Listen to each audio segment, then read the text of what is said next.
लौह पुरुष, आपका अपना देववंशी मालवीय लोहार समाज का न्यूज चैनल। अपनों से अपनी बात हट, कदम आपके साथ। लौह पुरुष न्यूज। बांता रघुनाथगढ़ में श्री राम कथा के 8वें दिन भगवान श्री राम और केवट का कथा प्रसंग सुनकर भाव विभोर हुए श्रद्धालु। पाली जिले के मारवाड़ जंक्शन कस्बे के निकटवर्ती गांव बांता रघुनाथगढ़ में श्री देववंशीय मालवीय लोहार समाज श्री रणछोड़ भगवान मंदिर ट्रस्ट के तत्वावधान में आयोजित श्री राम कथा महोत्सव के तहत रविवार को दुर्गाष्टमी के दिन गौ भक्त संघ श्री माधव गोपाल जी महाराज के मुखारविंद से भगवान राम और केवट की कथा का प्रसंग सुनकर सभी श्रद्धालु भाव विभोर हो गए। जय जय श्री राधे हरे कृष्ण हरे हरे हरे हरे राम हरे राम हरे राम हरे राम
सियावर रामचंद्र भगवान। वरिणा नमर्त संगना रसा नाम छंद सामपी मंगला नाम चकर्तारो वंदे वाणी विनायक भवानी शंकरो वंदे श्रद्धा विश्वास रूपिणो याभ्यां विना न पसन्ति सिद्धः स्वान्तः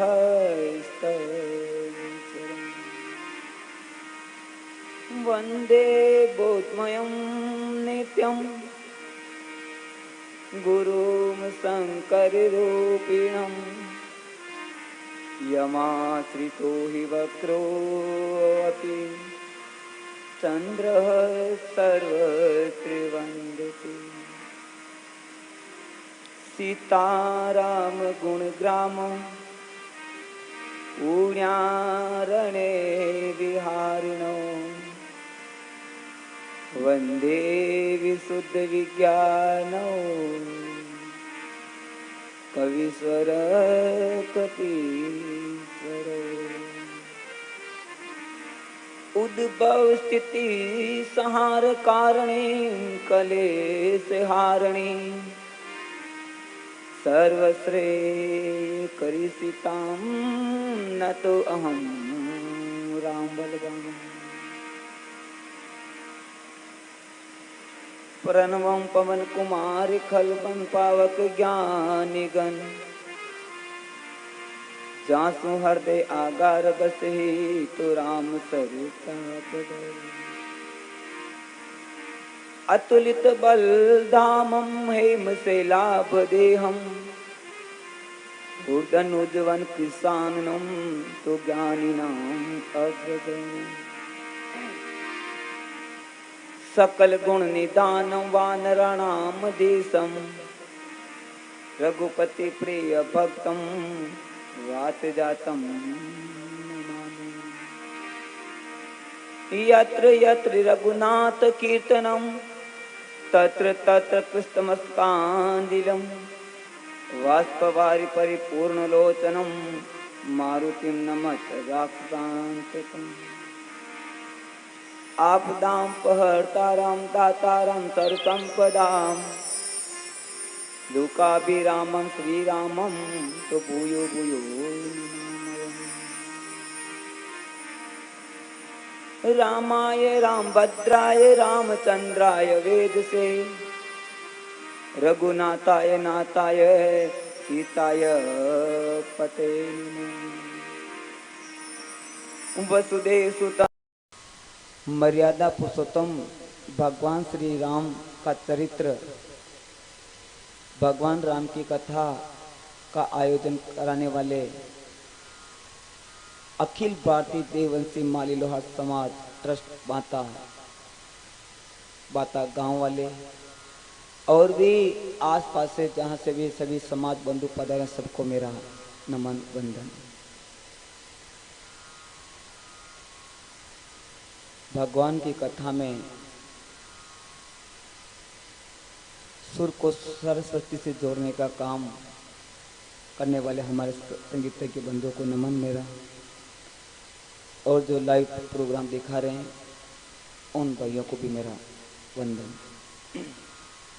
और जो भी बाल गोपाल जितने भी जीव जंतु हैं सबको सिया राममोय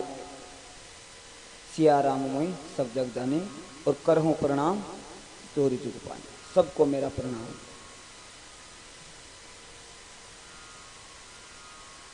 आइए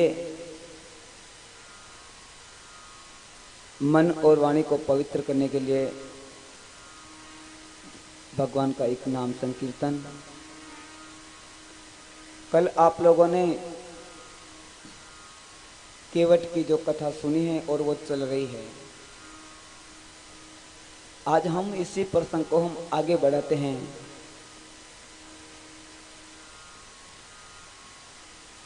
तो एक सुंदर चौपाई के साथ में हम ओ मांगी नावन केवट आना, मांगी नाव केवट आना, मांगी नावन केवट आना, श्री राम जय राम कहे तुम्हार मरम में जाना, श्री राम जय राम मांगी नाव के बाट आना, मांगी नाव केवट आना, कहे तुम्हार मरम में जाना, कभी तुम्हारो में भरम में जाना, चरण कमल रज कहूँ सब कहे, श्री राम जय राम चरण कमल रज कहूँ सब कहे, श्री राम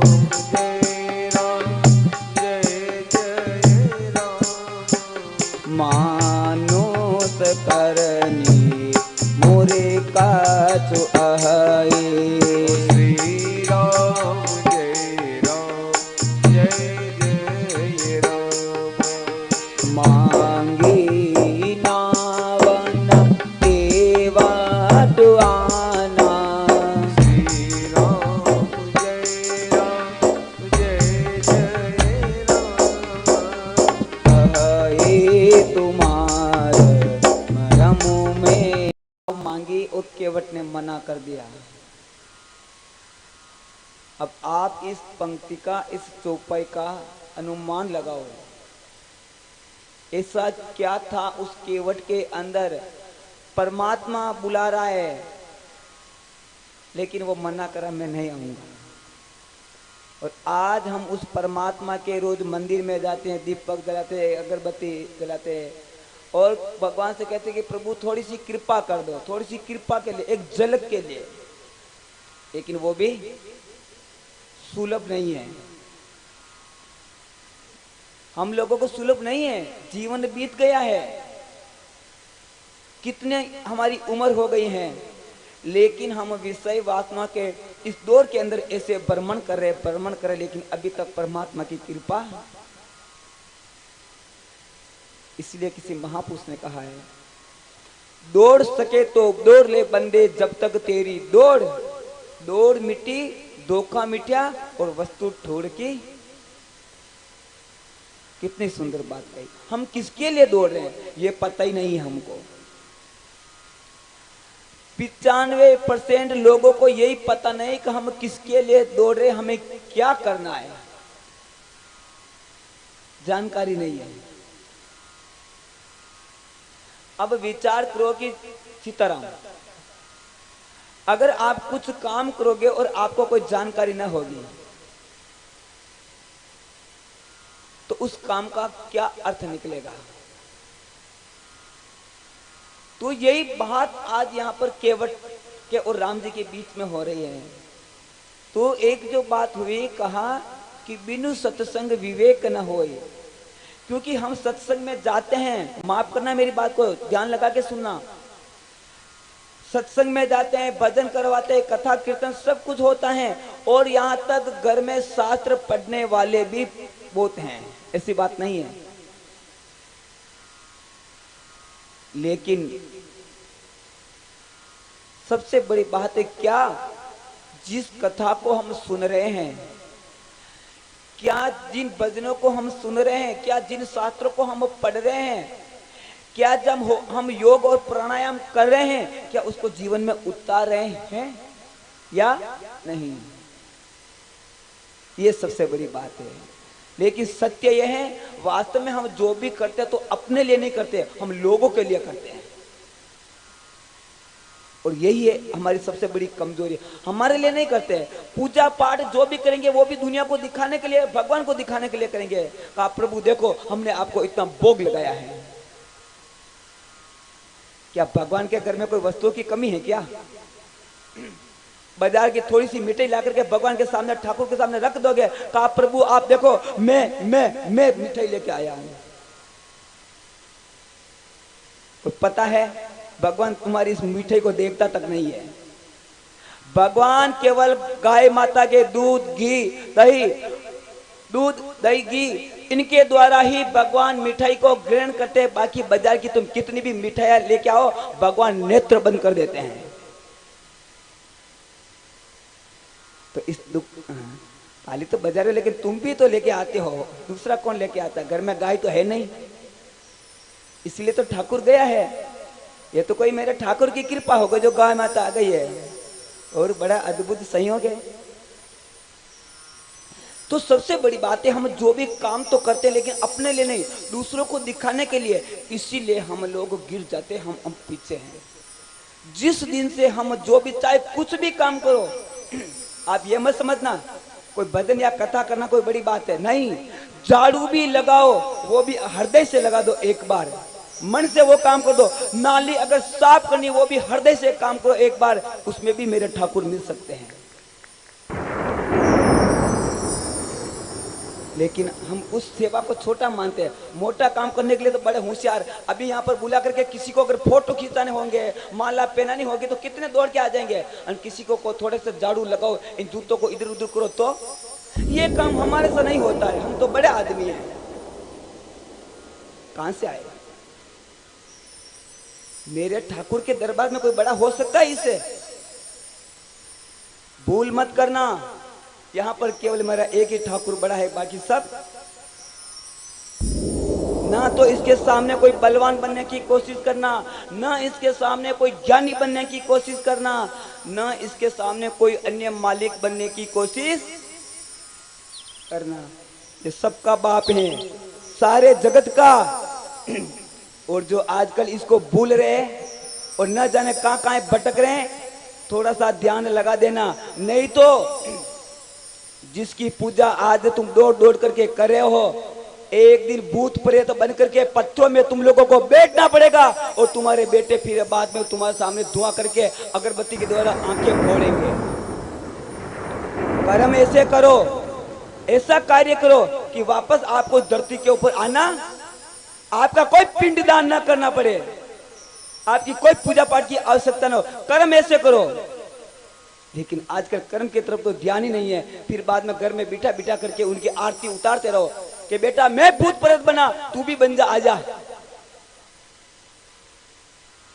माफ करना, सत्य है। आजकल तो देवी देवताओं तो भूल गए, परमात्मा को तो भूल गए, श्रद्धा ही नहीं है। जितनी भूत प्रेतों के अंदर श्रद्धा है उतनी परमात्मा के अंदर नहीं। लेकिन केवट एक जाति का बिल है जिसको शूद्र बोलते हैं। दीनानाथ, अगर सत्य कहूं तो असली शूद्र तो हम लोग हैं, वो शूद्र नहीं है जिसको शूद्र समझ रहे हो आप लोग। कथा सुनोगे अब इन्हीं की कथा चलेगी विशेष करके। तो आज एक केवट जाति का बिल है, कुछ ज्ञान नहीं है, लेकिन सत्संग सुनी है उसने, ज्ञान हो गया है। तो आज परमात्मा को भी मना करा, मैं नहीं आऊंगा। कितना बड़ा भाग्य है उसका। तामदीन कहा रही केवट, अगर मेरे बैठने से तेरी नाव को कुछ नुकसान हो जाता है तो ऐसा कुछ कार्य कर जिससे तेरी नाव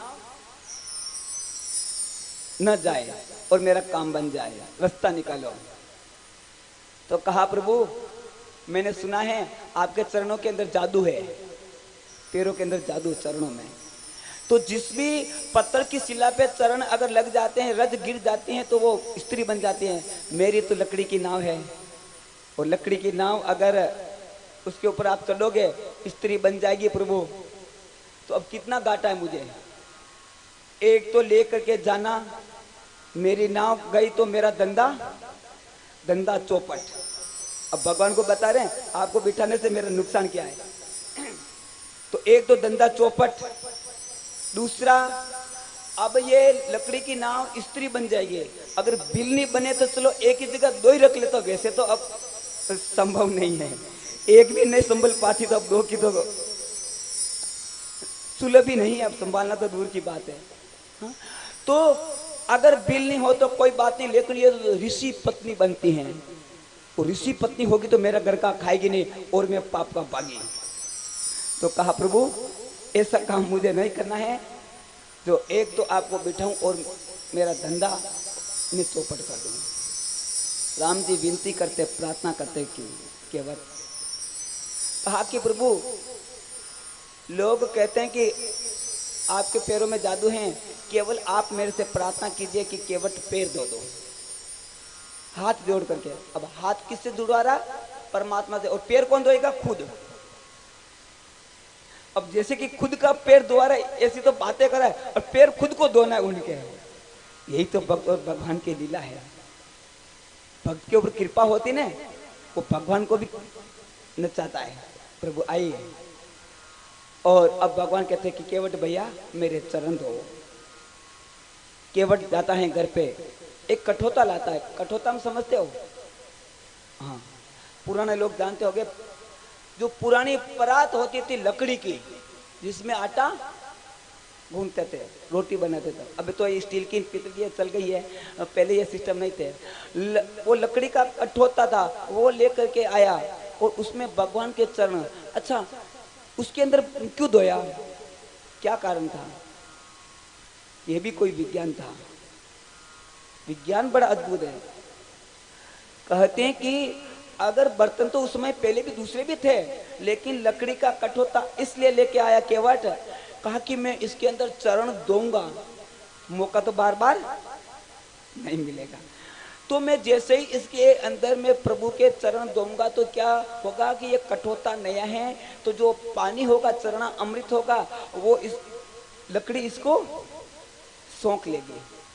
तो इसमें क्या करूंगा मैं रोज इसके मेरी पत्नी को कहूंगा कि देवी तू रोज इसके अंदर आटा गूंद और भोजन बना करके तू हमें, और रोज आपका मेरा भोजन प्रसाद बन जाएगा। अब विचार करो, वो भील है, क्या इतनी अक्ल हमारे में है? नहीं है। कितना महान होगा वो। हम तो कहते हैं कि प्रभु अगर जन्म देना तो उस केवट के घर में दे देना, ताकि हम भी केवट बन जाए, आनंद आए और भी। हाँ? तो कहा कि कटोता लेके आया, परमात्मा के चरण धोते हैं, और एक पैर को जैसे ही ऊपर करते हैं, आराम से धोते हैं अपने नेत्रों के जल से, और राम जी के एक चरण को, लेकिन दूसरा चरण नीचे, तो क्या होता है, दूसरा चरण में रज लग जाती है। अब राम जी को एक बार ये, एक बार ये, एक बार ये, एक बार ये, ड्रामा चलता रहा, आनंद आता रहा। और जैसे ही ये स्थिति होती रही, तो अब जैसे ही चरण